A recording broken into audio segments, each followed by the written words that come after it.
पिढीजात प्रॉपर्टी असते त्याचे समानच हिस्से करावे लागतात. पण ओके.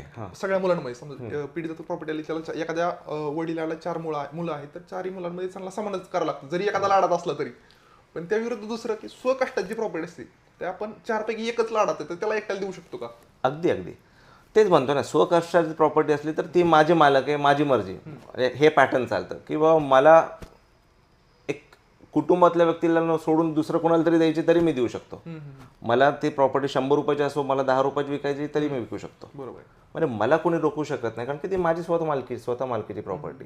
त्यात कुणाचा अधिकार नाही आहे माझा सोडून, माझा व्यतिरिक्त कुणाचा अधिकार नाही असं. आणि स्वकष्टाची प्रॉपर्टी ही किती जनरेशन पर्यंत स्वकष्टाची राहते तिथून पुढे? स्वकष्टार्जित प्रॉपर्टी मी हयात आहे तोपर्यंत स्वकष्टार्जित, कारण की ती स्वमालकीची प्रॉपर्टी.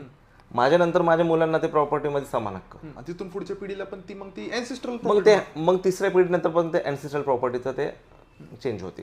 पण इथं परत एक बघितलं आता मी माझ्या हयातीमध्ये विल करू शकतो, ती काही करू शकतो.